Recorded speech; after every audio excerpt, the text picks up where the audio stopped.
আমাদের রাজপথের লড়াই কুশলী এবং কিংবদন্তি আমার ছোট বড় ভাই মোহাম্মদ তৈজুল ইসলাম সাহেব এখানে মেমোরি হিসাবে আপনাকে পেয়েছি এবং আমরা প্রেসিডেন্ট হিসেবে পেয়েছি। আমি আমার ব্রাইটনেস 29 অনলাইন চ্যানেল এবং জাতীয় পত্রিকা দৈনিক আছে আপনাকে আমার প্রণাম জানাচ্ছি। স্যার, আমি আপনার কাছে জানতে চাচ্ছি যে আপনি আমাদের প্রেসিডেন্ট নির্বাচিত হওয়াতে এবং প্যানেল নির্বাচিত হওয়াতে আপনার অনুভূতিটা কেমন হয়েছে সে কথাটা চ্যানেলে তুলে ধরবেন। আমি আপনার কাছে সমাজের পড়াতে আমি আছি।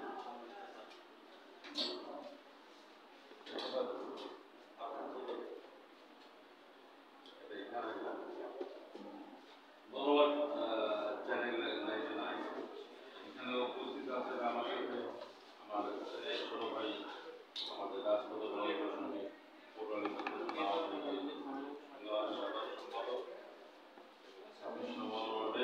নির্বাচিত কাউন্সিলর, পাশাপাশি আর এক পরীক্ষিত নেতা, তিনবার নির্বাচিত কাউন্সিলর আরাধন রায় হারা এবং সে বসুরাম থানা আওয়ামী লীগের সংগ্রামী সভাপতি।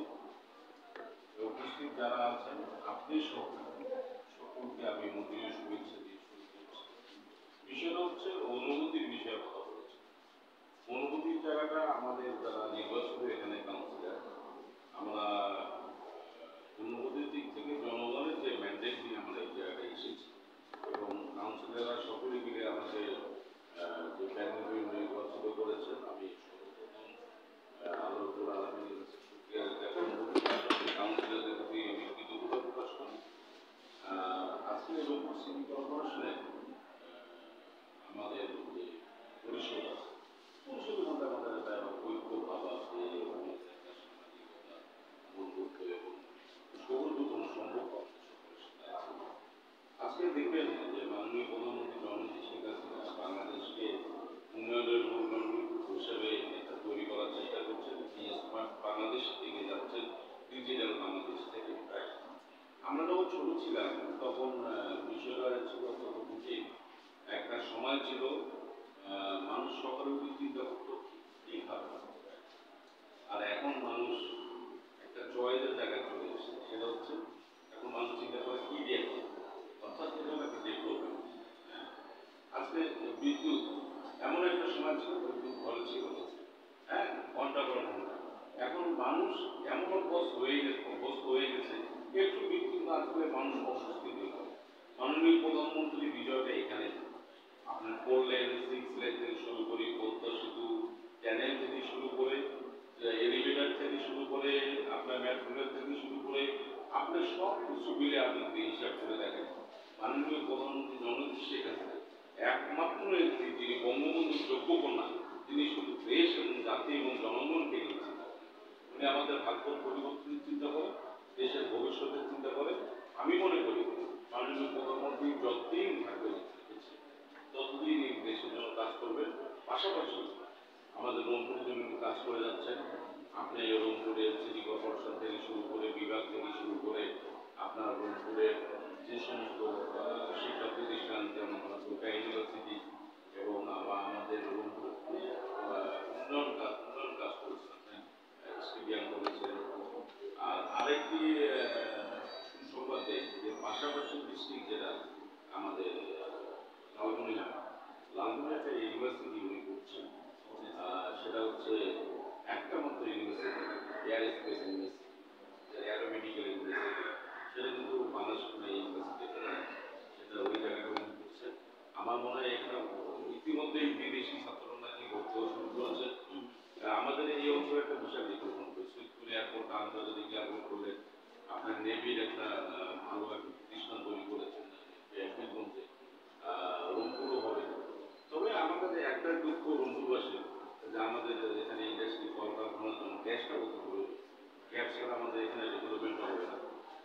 মাননীয় প্রধানমন্ত্রী জননেত্রী গ্যাসের জন্য আমরা জোর আবেদন জানাচ্ছি যে রংপুরের কর্মসংস্থানের জন্য গ্যাস অপরিহার্য এবং গ্যাস এনে ইন্ডাস্ট্রি হবে, ইন্ডাস্ট্রি হলে কর্মসংস্থান।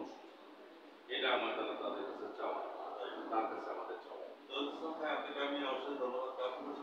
একটা ইম্পর্টেন্ট জিনিস আপনি তুলে ধরেছেন, উত্তর মেরু দক্ষিণ মেরু সব আছে আমাদের জানা। আমরা শুনেছি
আসলে আমরা তো যখন রাখো সাবমিশন ওয়ার্ডে আমাদের মানে সবার দায়িত্ব পালন করি, তার পরবর্তীতে যখন প্রতিদিনের সংগ্রাম হয়, যারা সংগ্রামের সাথে সাথে নির্বাচিত হওয়ার পরে তারপরে চিঠি নির্বাচন, চিঠি নির্বাচনে যখন আমি দাঁড়িয়েছি, মানুষ একটি কথাই বলছিল না, যেহেতু সে জেলা কোটালে আমাদের সভাপতি নির্বাচিত হয়েছে, সরকারি দলের দায়িত্বে আছে, তাকে ভোট দিলে নির্বাচিত হলে সারা আসলে মূলত ব্যক্তি হিসেবে আমাদের সাথে হিসেবে কিন্তু ভোটটা পেয়েছে, এটা দলের জন্যই আমাদের করে দিয়ে আমরা সম্ভব। পাশাপাশি এই দায়িত্বে গিয়ে দেখতে পাবো মাননীয় প্রধানমন্ত্রী নিজে বলেছিলেন যে বঙ্গবন্ধু স্বপ্নের বাংলাদেশ সোনার বাংলাদেশ গড়ে দেশে পরিণত করবে, আসলে বাস্তব তাই হয়ে গিয়েছে। আপনি দেখেন উনি বলেছিলেন যে ৭৩ মে উনি বাংলাদেশে বলেছিলেন যে আমি আওয়ামী লীগের সভাপতি হওয়ার জন্য বাংলাদেশে আসুন, আমি এসেছি বঙ্গবন্ধু আদর্শে আওয়ামী লীগের কর্মী হিসাবে বাংলা দুঃখী মানুষের মধ্যে আসুন, বাস্তবে তাই করেছি।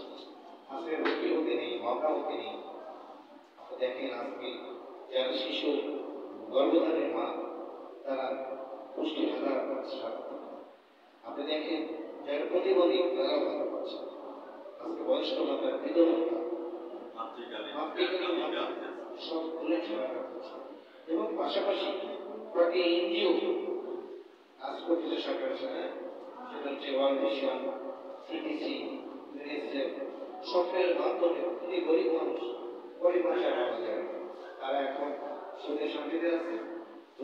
বাড়িতে তো বাংলাদেশে বড় ভাই কথা বলেছে, আগে মানুষ বলতে চিন্তা করতো কি খাবো, এখন এখন মানুষ বলতে চিন্তা করে আমরা কি দিয়ে ভালো খাবো, গরুর মাংস দিয়ে খাবো, খাসি দিয়ে খাবো, মাছ দিয়ে খাবো না মুরগি দিয়ে খাবো।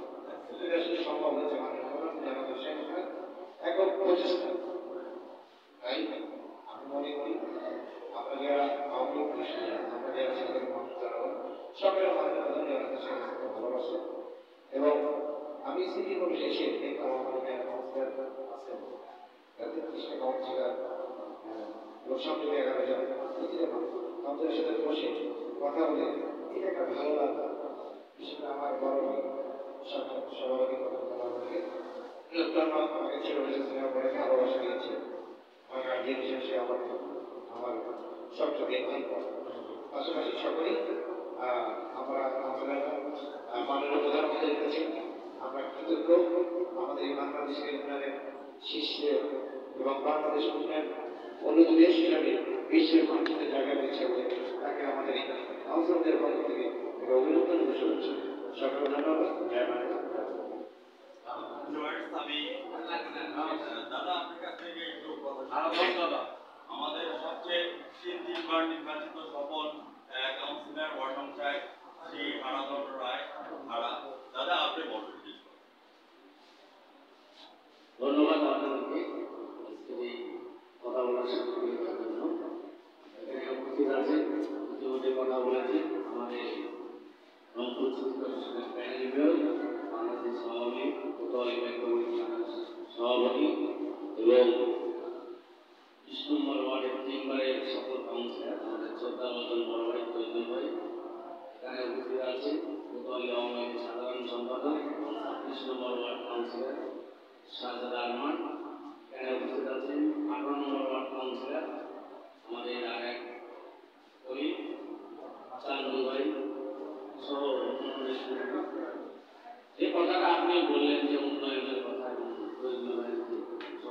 তাহলে আমি মনে করি যে উন্নয়ন আসলে সারা বাংলাদেশের জনগণ সেক্ষেত্রে একজন উন্নয়নের মডেল হিসাবে সেটা সারা বাংলাদেশে ইতিমধ্যে পরিচিত এবং বাস্তবে রূপ ধারণ করে দিয়েছে আমি মনে করি, এবং সারা বিশ্বে শেখ হাসিনার জন্য এখন বাংলাদেশকে সুবিধা হ্রাস করছে, এটা হলো মেন কথা। কারণ আমরা দেখি এই জননেত্রী শেখ হাসিনা যখন বিদেশে যায়, অনেক বড় বড় রাষ্ট্রের প্রধানমন্ত্রী প্রেসিডেন্টরা তার সঙ্গে কথা বলার জন্য লাইন দিয়ে দাঁড়ায়। সেই দেশের মানুষ আমরা, আমাদের তো অবশ্যই গর্ব হওয়ার কথা। আর উন্নয়নের কথা যদি আপনি বলেন, আপনি বললেন দক্ষিণবঙ্গ না উত্তরবঙ্গ বলেন, আজকে থেকে 20 বছর রাস্তাঘাট আর এখনকার রাস্তাঘাট চেনা যায় না। যদি আপনি 20 বছর আগে আপনার চিড়িয়াখান যারা গিয়েছিল, এখন গেলে মনে হবে যে চিড়িয়াখান এই রাস্তা, এত উন্নয়ন হয়েছে। অবশ্যই সে উন্নয়ন করেছে, আমি মনে করি। তবে যে আমাদের পর্বে তৈরি হয়ে কথা বলেছে, আমরা রংপুরের বর্তমানে একটু হলেও অবহেলিত, সেটা গ্যাস একটা না থাকার কারণে আমাদের শিল্প কারখানা নাই। আর বর্তমান আমাদের রংপুর সিটি কর্পোরেশন যে আমরা আছি, গতবারে অনেক উন্নয়ন হয়েছে, এবারে এই পরিষদ আসার পর তেমন উন্নয়ন করতে পারেনি। আপনাদের মাধ্যমে যদি আমি বলতে চাই, জননেত্রী শেখ হাসিনা মাননীয় প্রধানমন্ত্রীকে, উনি যদি সবকিছু ভুলে গিয়ে আমাদের পাশে একটু দিক নজরে তাকায়, তাই আমি মনে করবো যে আমাদের একটা প্রজেক্ট মনে আছে দেওয়ার, সেটা যদি পাস হয় তাহলে আমাদের বাকি যে কাজগুলো আছে, আমি মনে করতে রংপুরের উন্নয়ন, এই এই যে প্রজেক্টটা দেওয়া আছে, এটা যদি পাস হয় তাহলে রংপুরে আর জায়গা থাকার উন্নয়ন হবে। ওইটা যদি আমাদের প্রধানমন্ত্রী আমাদের জন্য একটু দেখে, ব্যক্তিগত কারো উপর ক্ষোভ না রেখে সাধারণ মানুষের কথা চিন্তা করে যদি না করে, এইটার আহ্বান জানিয়ে সবার সুস্বাস্থ্য কামনা করে আমি আমার কথা এখানে শেষ করলাম। জয় বাংলা, জয় বঙ্গবন্ধু, জয় হোক জননেত্রী শেখ হাসিনা, জয় হোক সাধারণ মানুষ। দাদা, আপনাকে ধন্যবাদ জ্ঞাপন করছি। অবশেষে আমার স্যারের কাছে আমি আবারও চলে আসছি। মোহাম্মদ শহীদুল ইসলাম স্যার, একজন প্যানেল মেয়র এবং রাজপুতার লড়াই হিসাবে। স্যার, আপনার সম্পর্কে যদি আমাকে বলতে হয়, তাহলে আমার একটা ইচ্ছা ছিল ঢাকা থেকে আমি আপনাকে দেখার জন্য। আমি বলবো, বলবি বড় উন্নত মানসী শিল্পে হারিবে নদী রইছিল ভুলক গোলক গোলক বেদিয়া খোদার আসন আরস ছেদিয়া উঠিয়াছে চির বিস্ময় আমি বিস্ময়। কি বলেছে মজিব নাই, মজিব আছে বাংলায়, এক মজিব চলে গেছে, লক্ষ মজিব সেনা আমার পাশে আছে। আপনাদেরকে আমি ধন্যবাদ জ্ঞাপন করছি। শ্রদ্ধেয় আমার শ্রদ্ধাভাজন প্যানেল মেয়র আমার শহীদুল ইসলাম ভাই, আমি আপনার কাছে জানতে চাচ্ছি, আমি সাক্ষাৎকার শেষ পর্যন্ত দিয়ে আসে ৭১-এর চেতনা সম্পর্কে কিছু কথা বলে দেবেন। সম্মানিত মহান স্বাধীনতা যুদ্ধ বিনয় শ্রদ্ধা জানাই জাতির জনক বঙ্গবন্ধু শেখ মুজিবুর রহমান সহ তার পরিবারের প্রতি এবং জাতীয় চার নেতা এবং ৩০ লক্ষ শহীদ, ২ লক্ষ মহাপুরুষ স্মরণ, যাদের বিসর্জন অর্জিত আমাদের দেশ। আপনি একটু স্বীকার করুন, স্বাধীনতা যুদ্ধ চলাকালীন স্বাধীনতার বিরোধিতার সংখ্যা অনেক বেশি ছিল।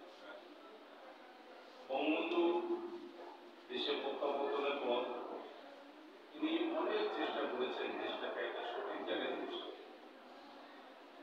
এক পর্যায়ে কুচক্রী মহলে দুচক্রে উনি সপরিবারে নিহিত হন এবং পরবর্তী পর্যায়ে এই স্বাধীনতা বিরোধী শক্তিটা আবার ক্ষমতায় অধিষ্ঠিত হয়ে স্বাধীনতা বিরোধী চেতনাকে সুপ্রতিষ্ঠিত করে বাংলাদেশকে এমন একটি পর্যায়ে নিয়ে গেছে। বর্তমানে মাননীয় প্রধানমন্ত্রী জননেত্রী শেখ হাসিনা হাজারো চেষ্টা করে আমাদের উপর এই বিভাজন যেটা তৈরি হয়েছে সেটা ঠিক করতে পারছে না। আপনি দেখেন দেশ এগিয়ে যাচ্ছে, তার দিয়ে এগিয়ে যাচ্ছে, তারপরেও এই কিছু বিরোধী শক্তি এখনো আমাদের নেতৃত্বের পিছনে আর স্বাধীনতার সপক্ষে শক্তির বিরুদ্ধে এখনো ঐক্যবদ্ধভাবে তারা কাজ করে যাচ্ছে। আপনি দেখবেন প্রতিটা দেশে স্বাধীনতার পর স্বাধীনতার চেতনা নিয়ে মানুষ কাজ করে। আমি ক্ষুদ্রভাবেই রংপুরের একটি ঘটনা বলি, যেটা অনেকের অজানা। ২৮শে মার্চ ক্যান্টনমেন্টে ঘেরাও করা দিবস, যেটা ১৯৭৮ সালে হয়েছিল। পৃথিবীর ইতিহাসে একটি বিরল ঘটনা, যে মানুষ লাঠি ছোটা দিয়ে ধনুক মরণ নিয়ে রংপুর ক্যান্টনমেন্ট ঘেরাতে লেগেছে। তাতে অপহরে সেদিন মৃত্যুবরণ করেছিল ৭ থেকে ৮০০ মানুষ। এই বীর শহীদদের প্রতি বিনম্র শ্রদ্ধা জানাই এবং আমাদের রংপুরে অনেক লোকেই এই নতুন যারা আছে তারা কিন্তু এই ইতিহাসটা জানে। এই স্বাধীনতায় আমাদের যারা বিসর্জন দিয়েছে তাদের যে লক্ষ্য ছিল এই স্বাধীন বাংলাদেশ হবে একটি সোনার বাংলাদেশ, যে স্বপ্ন নিয়ে আমাদের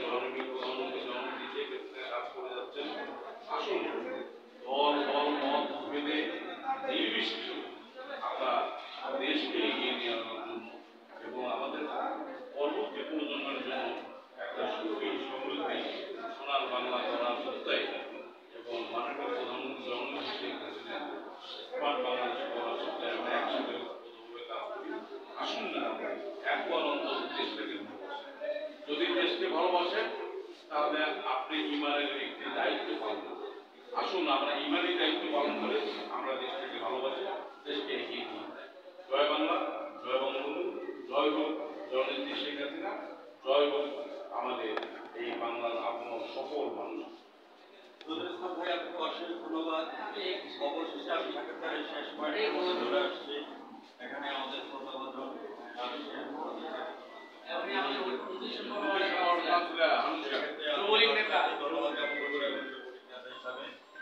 আমি বলবো কুমড়ো ফুলে ফুলে নয়ে পড়েছে লতাটা, সজনে ডাটায় ভরে গেছে গাছটা, আর আমি ডালের পরে শুকিয়ে রেখেছি। খোকা, তুই কবে আসবি? কবে ছুটি? চিঠিটা তার পকেটেই ছিল, ছেঁড়া আর রক্তে মাগো, ওরা বলে তোমার করে সেই গল্প শুনতে দেবে না। বলো মা, তা কি হয়? তাই তো আমার আসতে দেরি হচ্ছে। তোমার জন্য নারিকেলের খিদে কেটে মুক্তি খানের মুক্তি সেজে এইটা সেইটা আরো কত কি, তারপর কাজে বাড়ি ফিরতে ছাপসো চোখে মা তাকায় উঠোনে